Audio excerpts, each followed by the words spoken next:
लिंग पुराण में 7 गलतियां बताई है कंगाल होने की। ये गलती अगर आपने भी करी है तो जिंदगी में कितना भी पुण्य करोगे उसका फल नहीं है। आज की कथा को लिखकर रखना, शायद तुम्हारी जिंदगी सवर जाए। लिंग पुराण में 7 गलतियां बताई है व्यक्ति को बर्बाद होने की।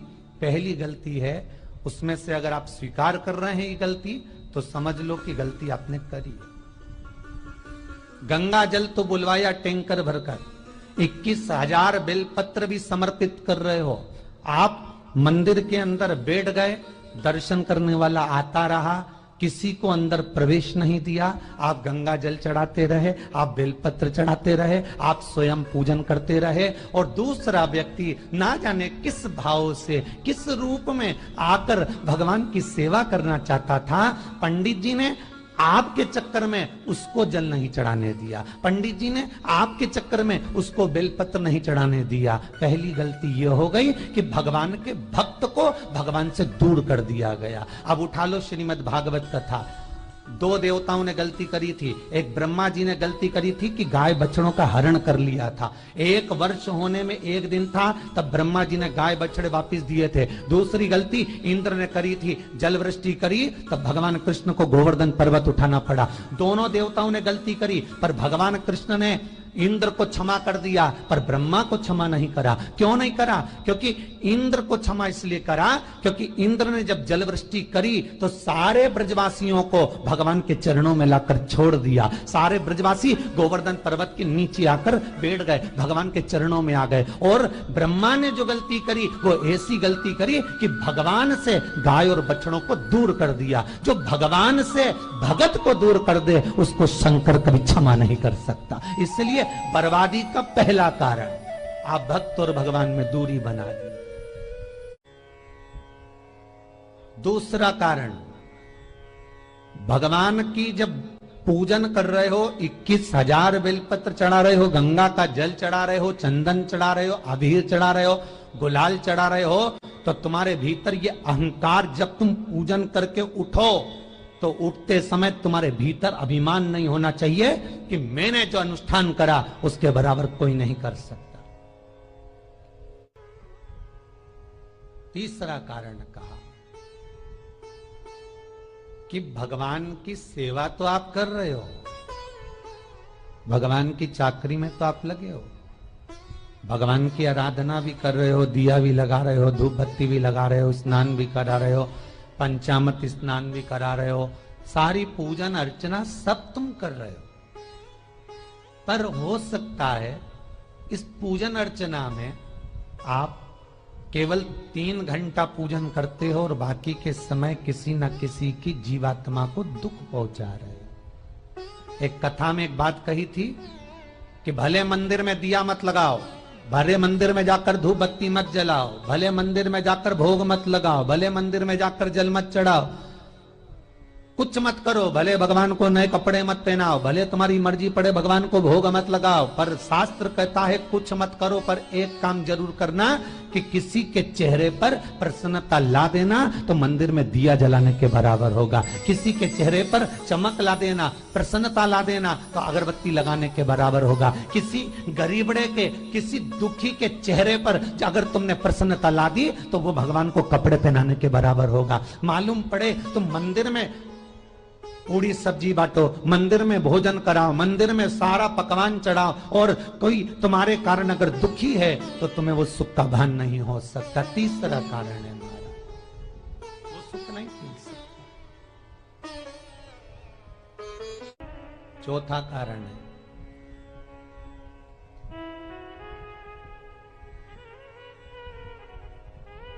महाराज, जिस मंत्र को पढ़ा जा रहा है, जिस मंत्र का स्मरण किया जा रहा है,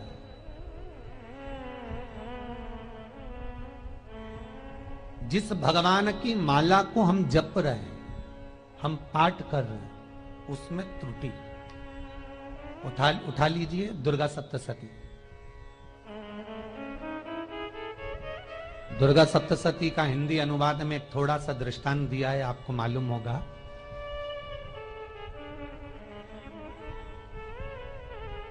एक जजमान सप्तशती का पाठ कराते थे नवरात्रे में। नवरात्रे पूरे होते थे और उनकी पत्नी मर जाती थी। सप्तशती के अंदर लिखा है, बहुत ध्यान से सुनिएगा। दुर्गा सप्तशती का पाठ कराते थे और पत्नी नवरात्रे के बाद 4 महीना 3 महीने के बाद मर जाती थी। बहुत दुखी था सेठ। एक शादी करी, दूसरी करी, तीसरी करी, चौथी करी, चौथी पत्नी भी मर गई। बहुत दुख हुआ। आज वो गुरुजी के पास चले गया, गुरुदेव, गुरुजी, गुरुदेव, गुरुदेव। गुरुजी बोले क्या हो गया? सेठ जी बहुत दिनों के बाद आ रहे हो, क्या बात है गुरुदेव? मेरे को एक बात समझ में नहीं आती कि मैं नवरात्रे में सप्तशती का पाठ कराता हूं, देवी जी का यज्ञ करवाता हूं, माता रानी को चूनर पहनाता हूं, उनको सुंदर बिछुड़ी, पायल, चुनरी सब पहनाता हूं, कन्याओं का भोजन करवाता हूं, भंडारा करवाता हूं, जवारे बोता हूं, अखंड ज्योत लगाता हूं, पर नवरात्रि जैसे ही पूरी होती है उसके 2 महीने 3 महीने बाद मेरी पत्नी क्यों मर जाती है? 4 पत्नियां मेरी मर चुकी हैं, 5वीं मैंने शादी करी है। गुरुदेव आप कृपा करिएगा, कुछ तो बता दीजिए, कुछ करुणा कर दीजिए। गुरुजी बोले जब तू सब कुछ अच्छा कर रहा है, जोत भी जला रहा है, कन्या भोज भी करा रहा है, चुनड़ी भी चढ़ा रहा है, भंडारा भी कर रहा है, जोत भी लगा रहा है, जवारे भी बो रहा है, माता रानी की सेवा भी कर रहा है, अखंड रात्रि व्रत कर रहा है, सब कुछ तूने करा, यज्ञ भी करा, फिर तेरी पत्नी क्यों मर सकती है? ऐसा हो ही नहीं सकता। नहीं गुरुदेव, मेरी 5वीं शादी है गुरुदेव, अब की बार आप कृपा करिए। गुरुजी ने कहा तेरे पंडित जी को अनुष्ठान पर बुला, मैं कमरे में बैठकर सुनूंगा सप्तशती का पाठ, तब मैं ध्यान करूंगा। गुरुजी अंदर के कमरे में जाकर बैठ गए, ब्राह्मण पाठ करना प्रारंभ करा और ब्राह्मण ने पाठ करना प्रारंभ करा। उसमें एक शब्द आ गया, भारयंतु भक्षन्तु, भारयंतु भक्षन्तु। उसमें बोलना था भय, पीड़ा को, हे जगत जननी तू भक्षण कर जा, पर ब्राह्मण बोलता था भार्या तू भक्षन्तु, मेरी पत्नी को, मेरी भार्या को तू भक्षण कर दे। पंडित जी जैसे ही बोले गुरुजी बाहर निकल कर आ गए। पंडित जी को रोका, रुकिए गुरुदेव, आप हर साल अनुष्ठान कर रहे हो जजमान के यहाँ और बोल देते हो भार्यंतु भक्षन्तु, हे देवी तू मेरी पत्नी को खा जा, तो माँ हर बार उस पत्नी को निगल जाती है। निवेदन है, शब्द सुधार लीजिए, शब्द ठीक है। चौथा कारण है कि आप जो पाठ कर रहे हो, आप जो पूजन कर रहे हो, आप जो अनुष्ठान कर रहे हो, उसमें कुछ ना कुछ गलती जरूर हो रही है। ये चौथा कारण है।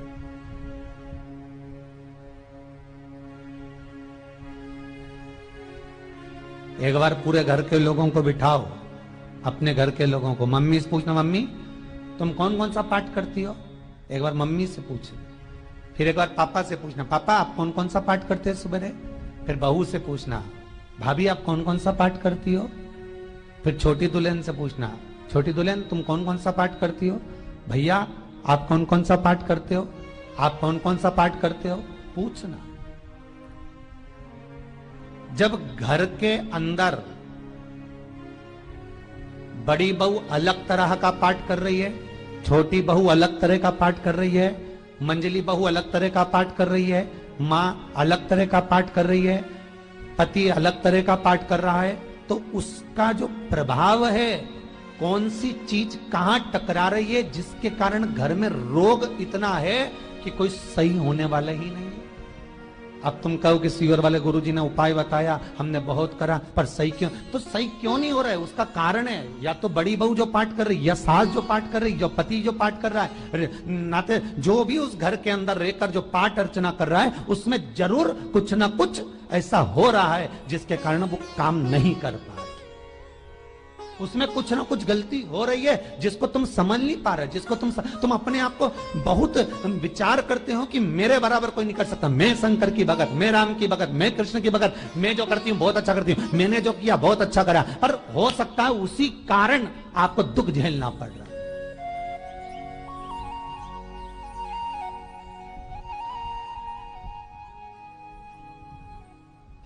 उसी के कारण।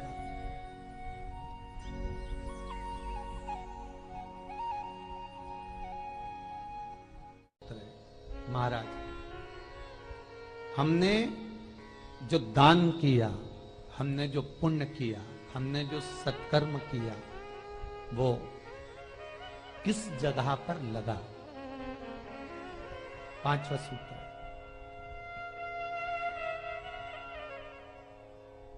जो आप दान कर रहे हो,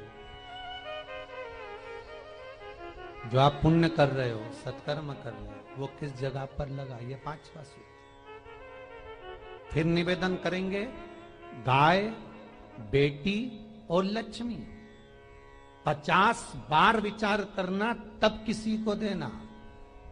बेटी किसी ऐसे को मत ब्याह देना जो जुआ खेलता हो, मदिरापान करता हो, मांसाहार करता हो, वेश्यावृत्ति करता हो।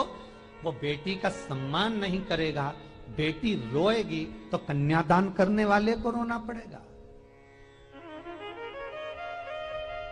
दूसरे नंबर पर गौ माता, गाय ऐसे ब्राह्मण को दान मत देना कि ब्राह्मण के घर में खुद रहने की जगह नहीं और गाय को ले जाकर तुमने दे दिया और उस ब्राह्मण ने जब तक दूध दिया बांध कर रखा, एक तगाड़ी बाल्टी साड़ी के चक्कर में ले लिया, सोने के सींग के चक्कर में ले लिया और बाद में वही गाय कसाई के हाथ में बिक गई और कसाई ने काटा तो बद्दुआ तुमको लगी।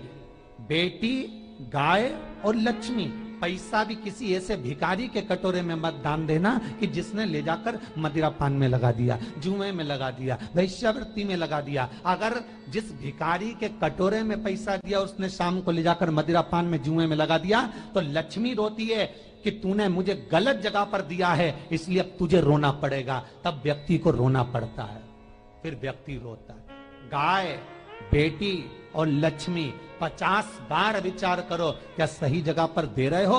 और अच्छी जगह पर दोगे तो संपदा भी बढ़ती है, सुख आता है। अगर बेटी सुखी रहेगी तो मायके के लोग सुखी रहेंगे, गौ माता सुखी रहेगी तो संसार सुखी रहेगा। और आपने जो धन दिया, आपने जो पैसा दिया किसी भिखारी के कटोरे में, अगर उसने गलत जगह पर लगाया तो रोना तुमको पड़ेगा। किसी आजकल के भिक्षुकों को अगर रोटी दे दो तो लेते ही नहीं, आटा दो तो नहीं लेते।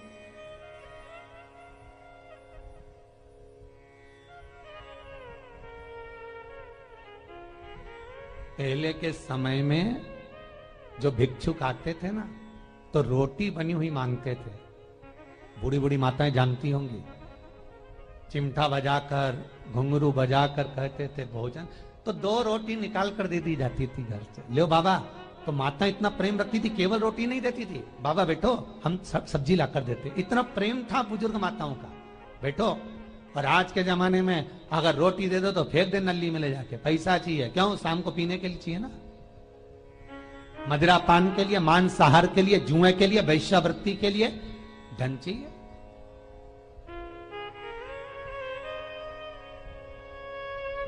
भोपाल के और इंदौर के, इंदौर का राजवाड़ा चौराया और भोपाल का लाल घाटी चौराया, इन दोनों चौराहे पर इतने से बच्चे लोग भीख मांगते हैं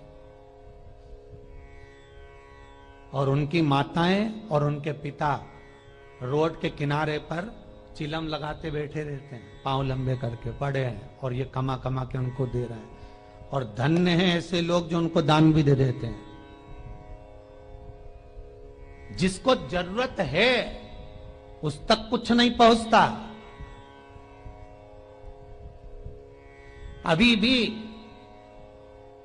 4-6 महीने लॉकडाउन चला, जिसको जरूरत थी एक एक रोटी की उस तक कुछ नहीं पहुंचा, और जिसके पास में पहले से भरा हुआ था उसने और ले जाके भर लिया।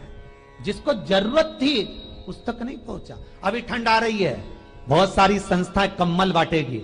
रेलवे स्टेशन पे लोगों को कम्बल उड़ा रहे हैं, कोई सो रहा है जमीन पर उसको कम्बल उड़ा रहा है, बस स्टैंड पे चले गए कोई रोड पे सो रहा है कम्बल उड़ा रहा है, तो इतना बड़ा नाम चलेगा कि उनने कम्बल उड़ाए, कम्बल उड़ाए, कम्बल उड़ाए। और वो कम्बल जिसको उड़ाया वो दूसरे दिन जाकर कपड़े की दुकान पर बेच के आ गया, 200 रुपए लिया आया, रात को पीकर फिर सो गया, क्योंकि फिर कहीं कहाँ आएगा, फिर उड़ा के चले जाएगा, क्योंकि इन्होंने तो ये करके रखा है कि नाम कमाना है तो कम्बल उड़ाए जाओ। जिसको जरूरत है वहां तक सामान नहीं पहुंचता भाई, जिसको जरूरत है वहां तक सामग्री नहीं पहुंचती भाई। आपने दिया और उन्होंने ले जाकर बेच दिया, और फिर सोचते हो कि मैंने तो पुण्य करा है। कई लोग कहते हैं मैंने दान करा, मेरे को इतना फल मिलेगा। काहे का दान करा? ऊपर तो जा, यमराज के डंडे पड़ेंगे।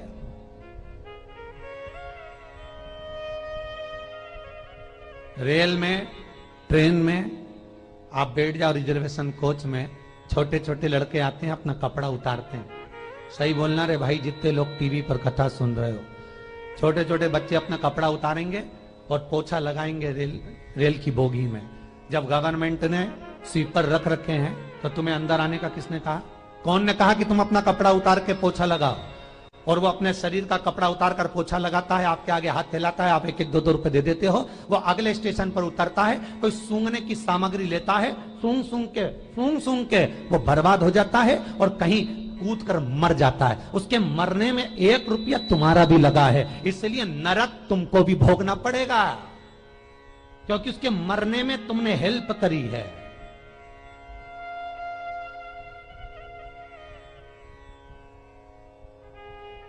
तुमने तो रुपया दिया था भोजन करने के लिए, उसने कोई सूंघने की सामग्री ले ली और सूंघ सूंघ के नशे में मर गया।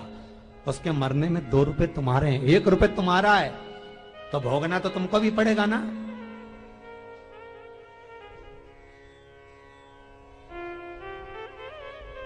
कहीं अच्छी जगह लगाओ, सत्कर्म की ओर लगाओ, तो सुख का आनंद कुछ और ही होगा, सुख का आनंद कुछ और ही प्राप्त होगा। हमारा धर्म, हमारा पुण्य, हमारा सत्कर्म। 5वां कारण अपनी पुस्तिका में लिखकर रखना, तुम्हारे दुख का 5वां कारण क्या है? क्यों तुम करोड़पति से रोड़पति बन गए? तुम्हारे यहां पर 4-4, 5-5 गाड़ी थी, खूब वैभव था, खूब धन था, फैक्ट्रियां चल रही थी, सत्ताएं चल रही थी।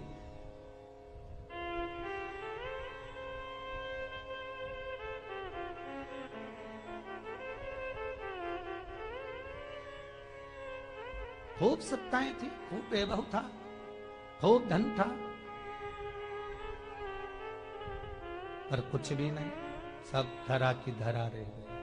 सारा कोई वैभव बचा ही नहीं, कोई वैभव नहीं। एक हमारे सेंधवा के भगत हैं महाराज, बड़े भावपूर्ण भगत।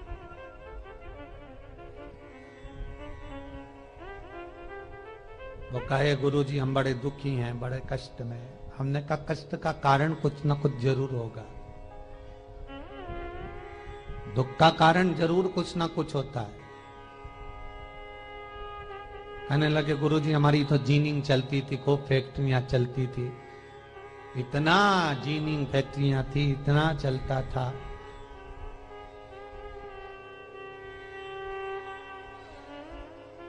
इतनी जीनिंग चलती थी, इतनी फैक्ट्रियां चलती थी, गुरुदेव बहुत दुखी हो गए। हमने कहा दुख का कारण, जो ये 7 कारण है शिव महापुराण के, लिंग पुराण में जो 7 कारण बताए हैं दुख आने के, जब फैक्ट्रियां अच्छी चल रही, जीनिंग अच्छी चल रही, व्यापार अच्छा चल रहा है, तो 7 कारण बताए हैं कि आप उन 7 कारण में से कोई कारण आपके साथ में हुआ है जिसके कारण आप रोड पर आ गए, करोड़पति से रोडपति बन गए।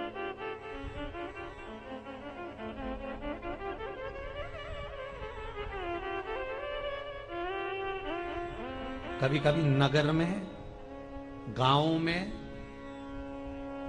सभी का व्यापार एक साथ समाप्त हो जाता है। कभी कभी गांव में, नगर में सबका व्यापार एक साथ समाप्त हो जाता है, सबका व्यापार एक साथ ही खल्लास हो जाता है, समाप्त, सभी कर्जे में हो जाते हैं। तो समझ लेना कि उस गांव के खेड़े का देव महादेव, उस गांव का खेड़ापति भगवान शंकर, उस गांव का शिव जरूर रुष्ट हुआ है, जरूर रुष्ट हुआ। उसको मनाने का प्रयास करो जिससे अपनी नगर, अपना गांव फिर उन्नति की सीढ़ी पर चढ़ जाए। पांचवा कारण मंत्र जाप को, अर्थात तुम्हारा फिर निवेदन, गाय, बेटी और लक्ष्मी 50 बार विचार करना तब देना, नहीं तो मत दे, मत दीजिए।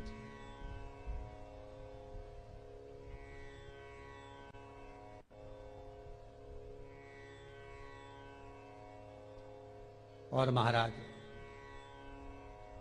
भगवान शिव की कथा का छठा कारण बता, हमारे दुख का कारण छठा कारण,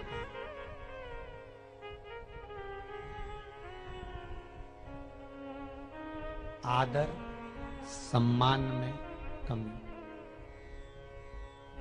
घर के जो बड़े हैं, घर के जो बुजुर्ग हैं, घर के जो आदरणीय हैं, उनका सम्मान नहीं कर पाए। सुंदर कहा, जिस घर में माँ बाप की इज्जत नहीं होती, उस घर में देखना कभी बरकत नहीं होती।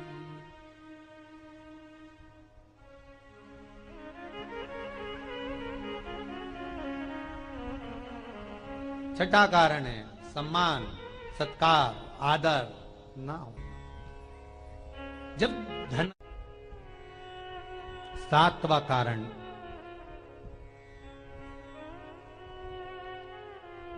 ये अंतिम कारण है। जितने लोग कर्जे में, लदालू में, जितने लोग दुखी हैं, जितने लोग तकलीफ में, आज की कथा को बहुत दिल से सुनना, अपनी गलती को जरूर छांटना। मुझे विश्वास है मेरा भोलेनाथ, आप अगर गलती को स्वीकार कर लोगे तो शंकर वापिस आपको करोड़पति बना देगा, लखपति बना देगा। शंकर आपके भंडार फिर भर देगा। 7 कारण में से अपनी गलती को जरूर छांटना साहब कि आपने गलती कौन सी करी, और अपनी गलती को छांट ले, यही सबसे बड़ी बात है ना। लोग सुनने के बाद भी नहीं छाटेंगे, नहीं मैंने तो कुछ करा ही नहीं, मैं तो कुछ कर ही नहीं, बस मैं ही तो है, हरी जगदम्बा वो मैं ही फंसा है बीच में।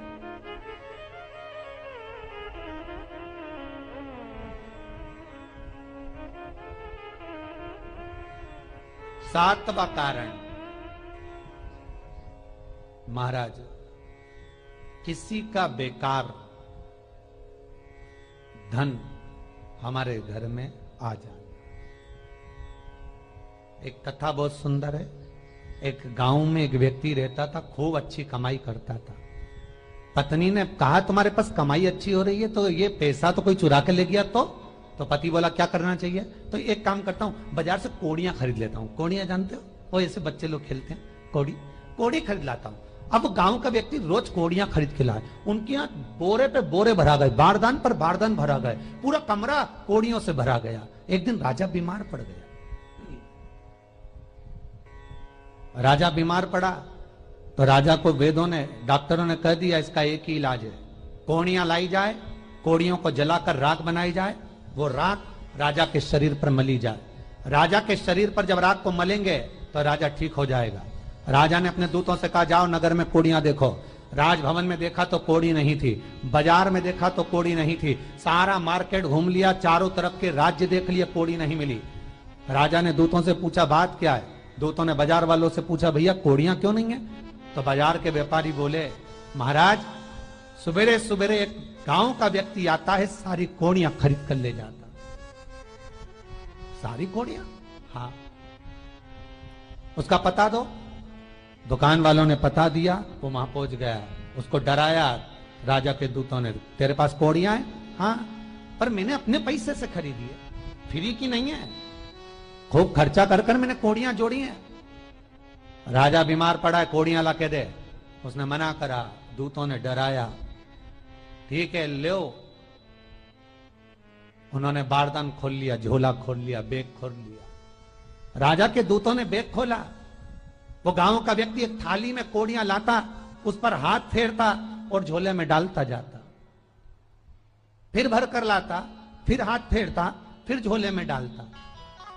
राजा के दूतों ने कहा, एक बार में पूरा बारदान उठाकर क्यों नहीं दे देता, ये बार बार हाथ क्यों फेर रहा है?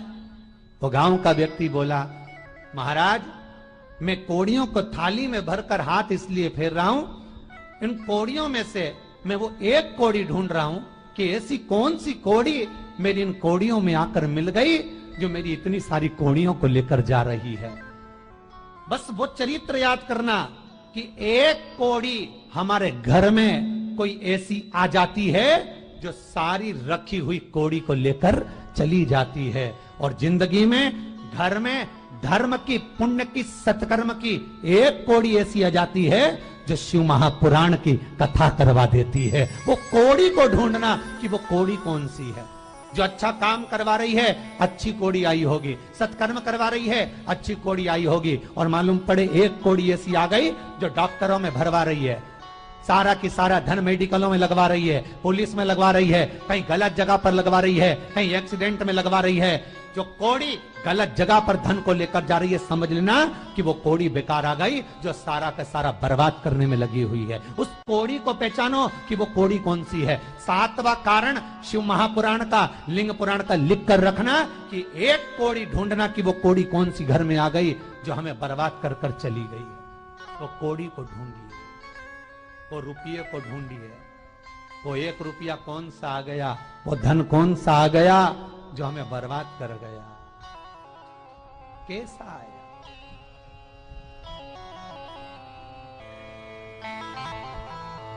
धन कौन सा आ गया ऐसा जो हमें बर्बाद कर दे।